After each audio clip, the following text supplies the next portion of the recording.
दिखा दिखा के बात करते हो सदन में, नहीं हुआ मैं सदन में, वरना देता जवाब अपने लोगों की तरफ से, बताता कि उंगली कैसे दिखाई जाती है। अगर ये गलतफहमी हो मुख्यमंत्री तो निकाल लेना दिमाग से। अगर ये गलतफहमी हो गई हो कि इनका कोई रक्षक नहीं, इनके पीछे खड़े होने वाला कोई नहीं, तो जब तक हम बाबा साहब अम्बेडकर के बेटे जिंदा हैं तुमसे आर पार की लड़ाई लड़ेंगे, याद रखना मेरी बात। इन्होंने व्यवस्था की है कि बैनर लगेंगे जनप्रतिनिधियों के, वो सरकारी खर्चे पे लगेंगे और मंदिरों में लगेंगे, और मंदिरों में जो एमपी एमएलए हैं, क्योंकि इनकी सरकार है वहां, तो इनके नेता वहां मुख्य अतिथि होंगे। आप सोचो, ये मंत्री को राजनीतिक घर बनाना चाहते हैं कि मंदिरों में इनके नेता जाएं, सरकारी खर्चे पे जाके भाषण दें और भाषण देके कहें कि देखो हमारी पार्टी ने किया है, इसलिए आप हमारे साथ जुड़ जाओ। ताले हाथ खोलो, दिमाग खोलो, हाथ मत जोड़ो, दिमाग खोलो। वो ये कह रहे हैं, देखो उनका षड्यंत्र। उन्होंने कहा कि डीएम एसएसपी जाके व्यवस्था करेंगे।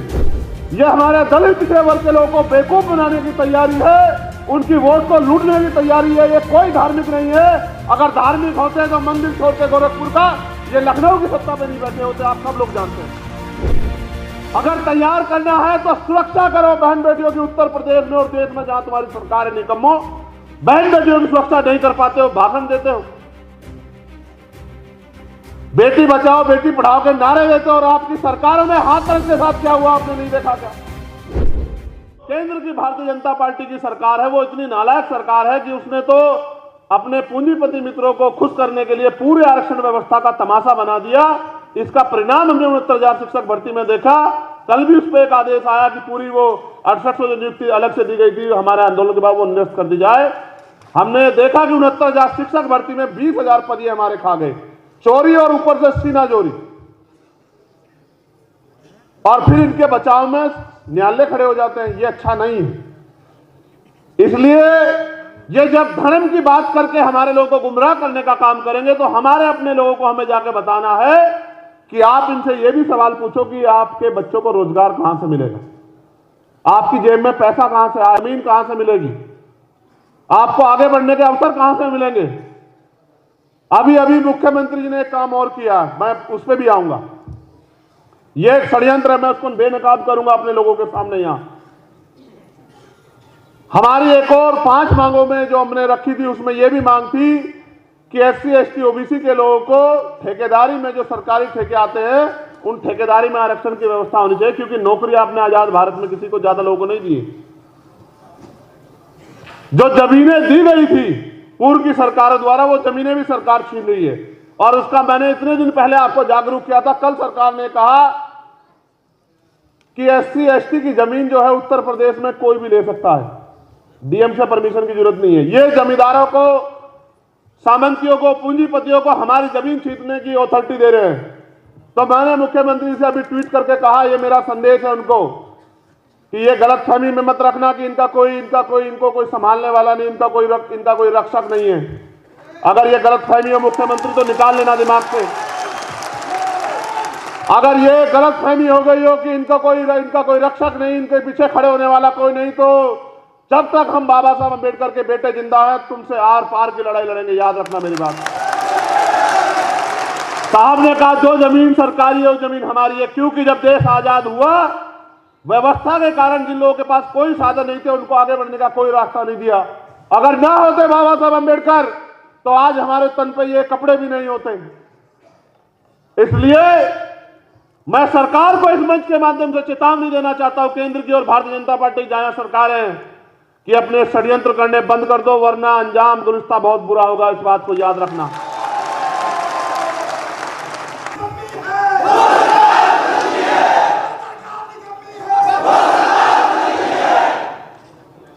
ये जमीन छीनना चाहते हैं और हम जमीन दिलाना चाहते हैं।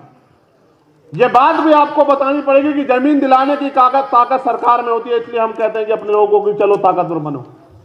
रोजगार देने की ताकत सरकार में होती है। इसलिए मैं आप लोगों से, मध्य प्रदेश राजस्थान के लोगों से कह रहा हूं कि अपने लोगों को इनके भरोसे मत छोड़ो, उनको हाथ फैलाने मत दो।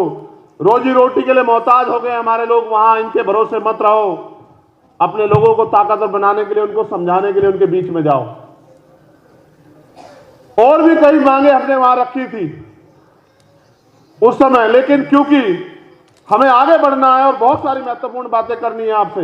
एक षड्यंत्र जो किया है, ये बेनकाब होना बहुत जरूरी है। किसी की हैसियत नहीं पूरे देश में कि वो इस षड्यंत्र का सामना कर ले, लेकिन इस षड्यंत्र को बेनकाब करना नेतृत्वकर्ता के कारण मेरी जिम्मेदारी है। कल एक शासनादेश आया, हमारे नेता सभी सुने, उत्तर प्रदेश के, और ये सब जगह होगा, सिर्फ उत्तर प्रदेश में नहीं होगा, आप देख लेना। उन्होंने कहा कि 22 तारीख से 30 तारीख तक रामनवमी का त्योहार है और तमाम तरह की जो धार्मिक आयोजन है वो होगा, और उसमें 1 लाख रुपए हम लोग पंडे पुजारियों को ये काम करने का देंगे। पहली बात, संविधान ये स्पष्ट करता है कि कोई भी धार्मिक कार्य किसी भी जाति धर्म का हो वो सरकारी खर्चे पे नहीं हो सकता। ताली, हाथ खोलो, दिमाग खोलो, हाथ मत जोड़ो, दिमाग खोलो।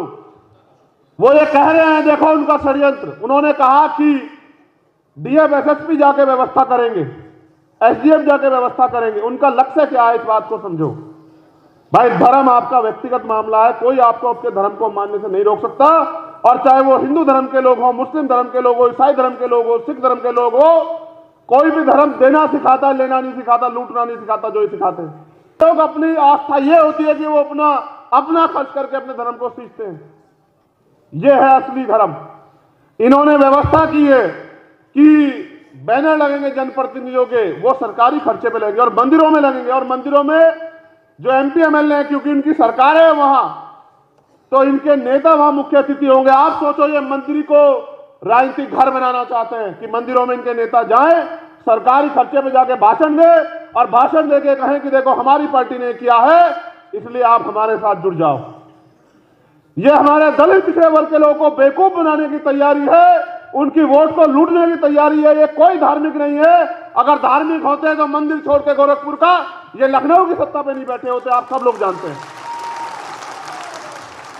हमें अपने समाज को सावधान करना होगा। हमारी बहनें वहां जाएंगी मंदिरों में पूजन करने के लिए, ये वहां अपनी बात बता के उनको बेवकूफ बनाने का काम करेंगे। हमें ज्यादा बड़े पैमाने पर मैं आपसे कह रहा हूं कि अपनी बहनों को इस आंदोलन से जोड़ना पड़ेगा, हमारी माओ को तैयार करना पड़ेगा।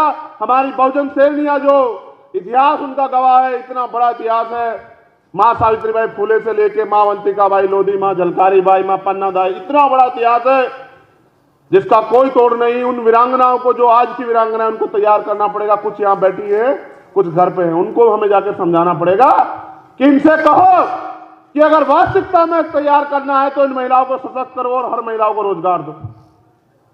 अगर तैयार करना है तो सुरक्षा करो बहन बेटियों की। उत्तर प्रदेश में और देश में जहां तुम्हारी सरकार है निकम्मो, बहन बेटियों की सुरक्षा नहीं कर पाते हो, भाषण देते हो, बेटी बचाओ बेटी पढ़ाओ के नारे देते हो, और आपकी सरकार में हाथरस के साथ क्या हुआ आपने नहीं देखा क्या? ये भारतीय जनता पार्टी के लोग और इनकी महिला नेताएं भी चुप थी बिल्कुल, और सीबीआई ने क्लोजर रिपोर्ट लगाई और कहा कि ये हुआ, और देखो किस तरह से सत्ता का दुरुपयोग करके उन्होंने हमारी बहन को, न्याय को जो है बाधित करने का काम किया। देखा आपने किस तरह से आपके साथ हुए न्याय का मजाक उड़ा उत्तर प्रदेश में। 3 लोगों को बरी कर दिया और 1 आदमी को सजा, और वो भी वो जो धाराएं बैठती थी वो हटा दी। पूरी सरकार खड़ी थी आरोपियों को बचाने के लिए। केवल भीम आर्मी के लोग जमीन पर लड़ रहे थे उस समय, आजाद समाज पार्टी के लोग, और उनका दबाव था दिल्ली में कि मुख्यमंत्री को मजबूर होना पड़ा न्याय के लिए, लेकिन फिर भी न्याय के साथ घोटाला किया। याद रखना कि गुंडों को बचा नहीं पाओगे मुख्यमंत्री, मेरी बात को याद रखना।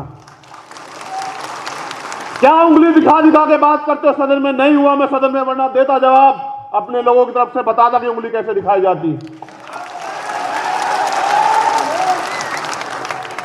घमंड तो बहुत बड़े बड़े अहंकारियों के दूर हुए। मैं इसलिए उत्तर प्रदेश के लोगों को ज्यादा निर्देशित करना चाह रहा था क्योंकि उनके यहाँ पंचायत, उसका नगर पंचायत का चुनाव आ गया है अप्रैल में, और आपने देखा जब ये आपके बीच में आए तो आप पूछना इनसे कि बताओ पिछड़े वर्ग के लोगों को नगर निकाय में आरक्षण न मिले, इसकी तैयारी क्यों करके रखी है आपने?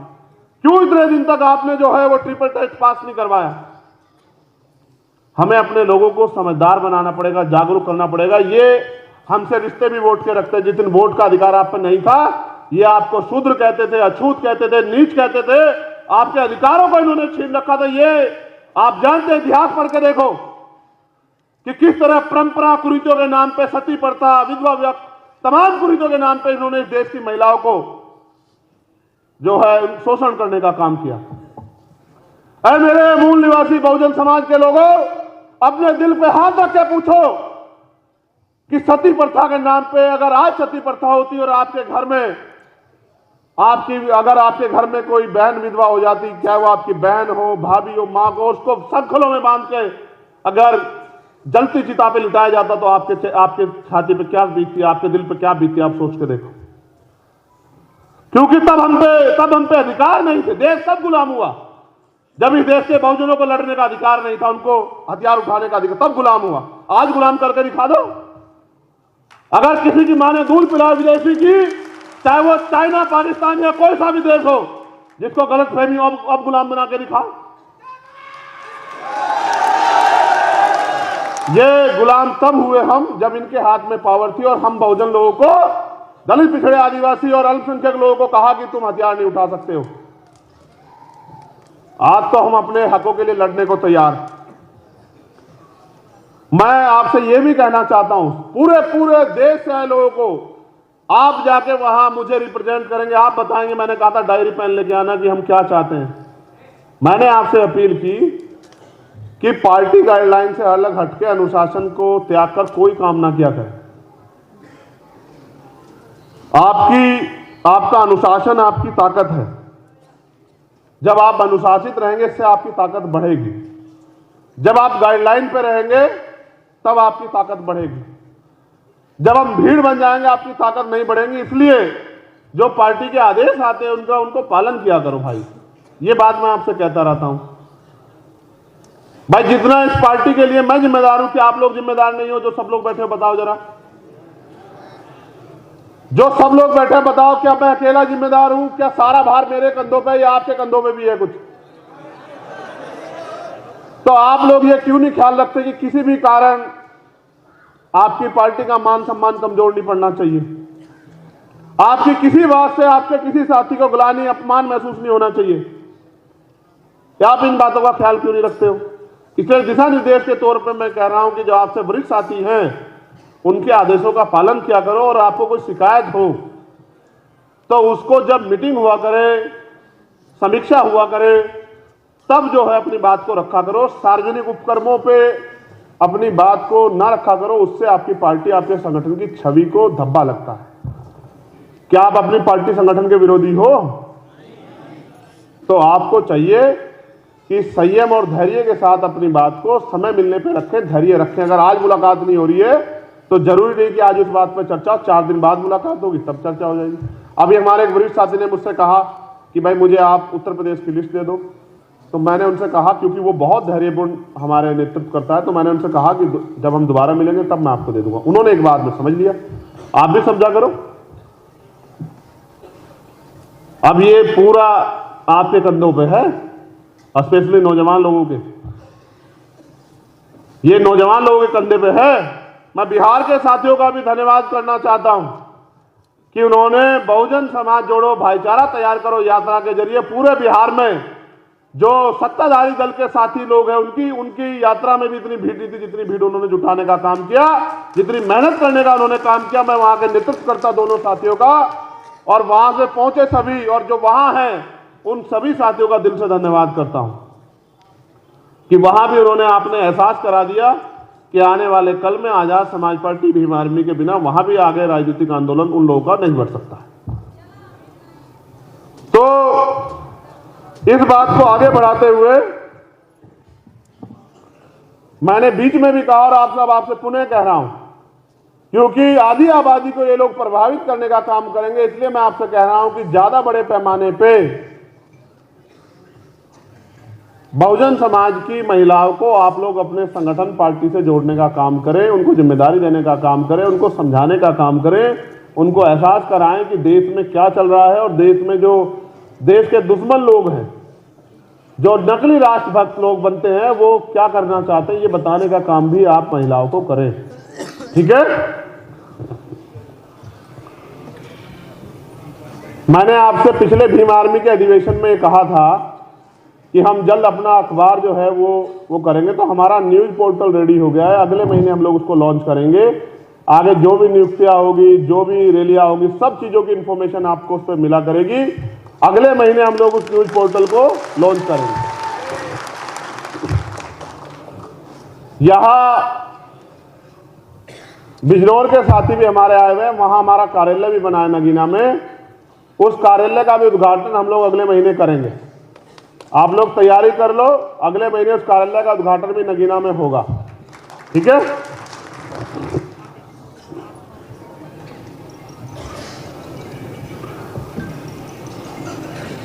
बड़े पैमाने पे देश में बेरोजगारी, महंगाई और जो तमाम तरह की समस्या हैं वो बढ़ रही, और उन पे काबू पाने के लिए सरकार फेल है, क्योंकि सरकार उन पे काबू पाना नहीं चाहती। इसलिए और भी बहुत सारी समस्या, जैसे पुरानी पेंशन की बहाली, पुरानी पेंशन बहाल होनी चाहिए। जैसे जिन लोगों पे जमीन नहीं है उनको जमीन मिलनी चाहिए। जैसे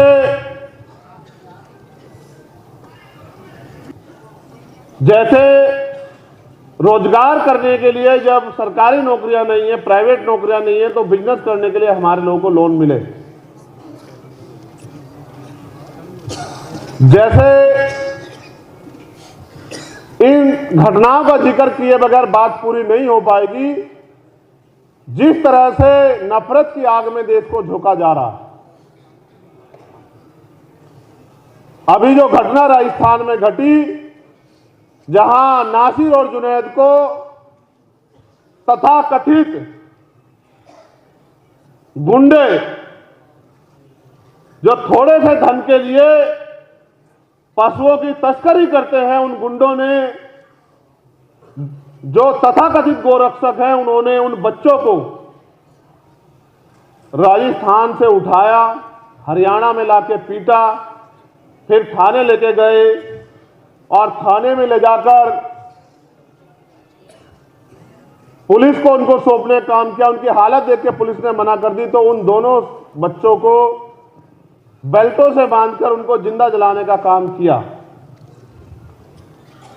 पूरी दुनिया में अगर इस घटना को देखा जाए तो ये घटना इतनी निंदनीय है कि इसकी जितनी निंदा की जाए वो कम।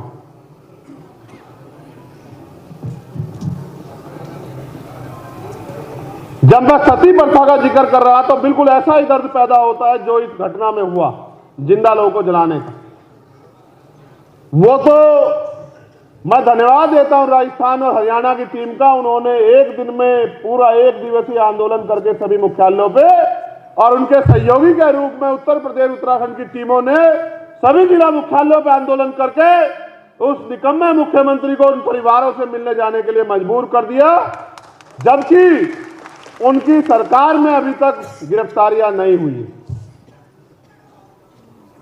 यहां मॉब लिंचिंग की घटनाएं होती हैं, यहां ग्रंथ साहिब की बेइज्जती की घटनाएं होती हैं, यहां तमाम तरह से हमारे गुरु घरों को, हमारे पवित्र स्थलों को ढाने की तैयारी चल रही है। बड़े पैमाने पर सरकार के लोग बसे हुए, जो 60-60, 70-70 साल से लोग बसे हुए, बरेली बदायूं का एक मामला मुझे बताया साथियों ने, उन परिवारों को उजाड़ने का काम कर रही है। हल्द्वानी में जिससे उजाड़ने का काम किया, इन सब के खिलाफ भी हमें लड़ने की तैयारी करनी चाहिए और अपने संवैधानिक आंदोलन से सरकार को, इनकी सरकार की साजिश को नाकामयाब करना चाहिए।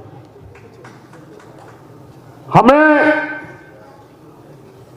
जमीन पे जाके अन्याय करने वाले लोगों से, जो पीड़ित लोग हैं, उनकी आवाज बनना चाहिए, उनके साथ खड़ा होना चाहिए। जब नाइंसाफी हो, अन्याय हो, तो हमें जाति धर्म से ऊपर उठ के उनकी मदद करनी चाहिए। ये हमारी जिम्मेदारी होनी चाहिए। मैं एक भीम आर्मी के वरिष्ठ साथी यहां बैठे, सीनियर साथी, उनको भी एक आग्रह करना चाहता हूं कि वो अपनी पाठशालाओं पे ज्यादा काम शुरू करें। उन पाठशालाओं के जरिए हमारा नया कल तैयार हो रहा है, उन पाठशालाओं पे ज्यादा काम करें। उसके साथ साथ भीम आर्मी को अब हम बहुजन सुरक्षा दल के रूप में भी उनसे काम लेंगे। बहुजन सुरक्षा दल का क्या काम है, इसको जानने के लिए अब संगोष्ठियां जो है आप लोगों के बीच में रखी जाएंगी, और भीम आर्मी के लोगों को, भीम आर्मी के हमारे नेताओं को, अपने कैडर को तैयार करना है कि वो अपने इस दल को, इस शक्ति को बहुजन समाज की सुरक्षा में समर्पित अर्पित करने का काम करें। उस सुरक्षा दल के जरिए जो वोटों की लूट होती है, जो ईवीएम द्वारा वोटों की चोरी हो रही है, जो तमाम तरह से वोट कटवाई जाती है, या हमारे लोगों को डरा धमकाया जाता है, या फिर हमारे लोगों पे जो अन्याय होता है, हमारे कार्यकर्ताओं को जो नुकसान पहुंचाया जाता है, झूठे मुकदमे लिख के जो जेल भेजा जाता है, उनके खिलाफ भी जो है निर्णय लेने की क्षमता उनको हम लोग देंगे कि वो निर्णय लेके इनके खिलाफ भी ताकतवर तरीके से काम करें। विकल्प के तौर पे, भविष्य के तौर पे हम पे जो अगले संकल्प है वो हरियाणा में आजाद समाज पार्टी काशीराम के आंदोलन को खड़ा करने का है। उड़ीसा, झारखंड में आजाद समाज पार्टी काशीराम के आंदोलन खड़ा करने का है। इसलिए मैं हरियाणा, उड़ीसा, छत्तीसगढ़ के साथियों से कहना चाहता हूं कि वो भी कमर कस ले, क्योंकि वहां भी राजनीतिक शक्ति की जरूरत है। क्योंकि जब तक राजनीतिक शक्ति नहीं होगी तब तक वहां आपके हाथ अपने लोगों की मदद के लिए कलम की ताकत के साथ आगे नहीं बढ़ पाएंगे। इसलिए वहां भी आप तैयारियां कर लें। और मैं जो वहां प्रभारी है भीम आर्मी के जो प्रदेश के संयोजक हैं, उन सब लोगों से कहना चाहता हूं कि वो कमर कसे। अब आपको राजनीतिक शक्ति की जरूरत है समाज को अवसर देने के लिए, इसलिए आपको अपनी तैयारी को मजबूत करना चाहिए। उत्तर प्रदेश के जो साथी हैं उनको नगर निकाय चुनाव की तैयारी मजबूती से करने के लिए तैयार होना चाहिए। वही हरियाणा और छत्तीसगढ़, राजस्थान के उड़ीसा के छात्र साथियों को अपने संगठन निर्माण कार्य में लगना चाहिए। और मध्य प्रदेश, राजस्थान के साथियों को सत्ता प्राप्ति के लिए लगना चाहिए। उनको अपने पैरों पर खड़ा होने के लिए लगना चाहिए। उनको आपसी मनमुटाव त्याग करके निर्णय लेके अपनी ताकत बनाने के लिए तैयार होना चाहिए। करोड़ों माओ बहनों, बुजुर्गों, नौजवानों के आंसुओं, उनकी तकलीफों का ख्याल रखते हुए अपने आप को ताकतवर बनाने के लिए समर्पित करना चाहिए। ऐसा भी मेरा मानना है कि आप लोग करके मुझे दिखाओगे। हमने अगले टारगेट के तौर पे उत्तर प्रदेश के लोगों के लिए भी एक टारगेट रखा है कि उनको अगले 6 महीने के अंदर 10 लाख सक्रिय सदस्यों की सदस्यता जो है उत्तर प्रदेश में करानी है। इतने सक्रिय सदस्य उत्तर प्रदेश में होने ही चाहिए। और 9 अक्टूबर को, मेरी आवाज आ रही है वहां ऊपर, 9 अक्टूबर को हमारी उत्तर प्रदेश की पहली रैली राजधानी लखनऊ में होगी। 9 अक्टूबर आज हम लोग जिनकी जयंती मना रहे हैं, उनके परिनिर्वाण दिवस पे हम वहां की सरकार को भी ये बताएंगे कि अब उत्तर प्रदेश में भी आपका अन्याय, आपका झूठ हम लोग चलने नहीं देंगे। इसके लिए आपको दीवारों का, अपने शरीर का सहारा लेना पड़ेगा, तमाम तरह के छोटे साधनों का सहारा लेना पड़ेगा, सोशल मीडिया का सहारा लेना पड़ेगा। अभी से आपको लिखना शुरू करना पड़ेगा, 9 अक्टूबर लखनऊ चलो। लखनऊ पहुंच के लखनऊ के जरिए हमें उत्तर प्रदेश पे जो हमारे रहबर मान्यवर काशीराम साहब ने जो हमारी शक्ति तैयार की थी, जो षड्यंत्र द्वारा हमसे छीन ली गई, उस शक्ति को पुनः प्राप्त करना है। इसकी तैयारी भी हमें करनी चाहिए। इस तैयारी को रोकने के लिए दुश्मन भी एडी चोटी के जोर लगा लेंगे। इसलिए मैं आपको अभी से आगाह कर रहा हूं कि आप अपने अपने जिलों में इस संदेश को आज से ही कहने का काम करें कि 9 अक्टूबर को हम लोग उत्तर प्रदेश की राजधानी लखनऊ में भी नीला सैलाब तैयार करके दिखाएंगे। उत्तर प्रदेश के लोग जिस तरह मध्य प्रदेश में हमने तय किया है कि मध्य प्रदेश में पहला आदिवासी मुख्यमंत्री आजाद समाज पार्टी काशीराम देगी, और उसके साथ साथ एक पिछड़े वर्ग का उप मुख्यमंत्री, एक अनुसूचित जाति का उप मुख्यमंत्री और एक अल्पसंख्यक समाज का उप मुख्यमंत्री भी हमारी पार्टी वहां सरकार बनाने पे देगी। और जमीन पे उसकी बड़ी तैयारी चल रही है। परसों छतरपुर में भी हम लोग बताएंगे कि अगर किसी पाखंडी को ये धोखा हो गया हो